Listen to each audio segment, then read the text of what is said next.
Hey guys, it's Dr. Josh, and today I wanted to talk to you about one of the most common or surprising factors for just lower back pain more specifically, but also for inflammation is actually your sleep.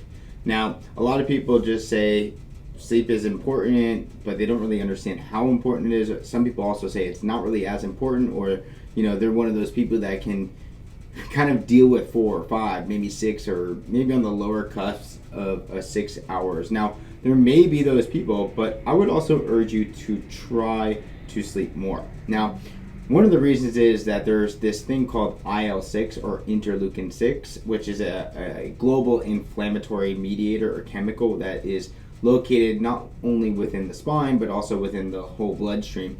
And what they found is that systemic or blood IL-6, or what's in your bloodstream, is really important. So if we have a lot of inflammation, it can be very much linked to this higher level of IL-6 in lower back pain patients.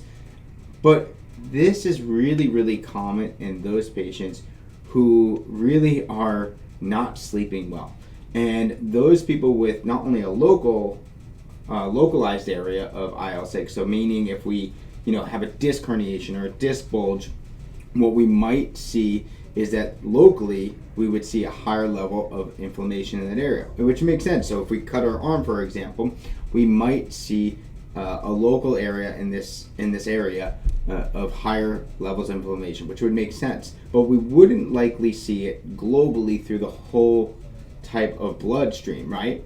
But when we have poor sleep patterns, we normally see higher levels, and those are high predictors of lower back pain. So the higher you have of IL-6, not only locally, but more likely globally within the bloodstream, the likelihood that you're going to have a harder diagnosis, or prognosis, I should say, of lower back pain or pain in general. So if you're somebody out there who is saying, I don't know what else to do, try to sleep better. Not for a week, not for a couple days.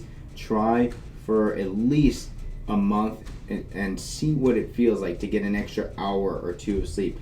I can almost guarantee or bet you that you're going to feel a little bit better, you're going to have a little bit better mood, your cognition's going to be a little bit better, and you're going to also drive down those inflammatory levels, which would probably be the reason why you can think and see and hear and feel better. So I would really give you a challenge, guys. Try to sleep a little bit more. Try to get the 7 to 9 hours. I know some of you out there are going to say, well, I'm that type of person. No, just get 7 to 9. Really just try it and commit to it for a good month to 6 weeks and see how you feel.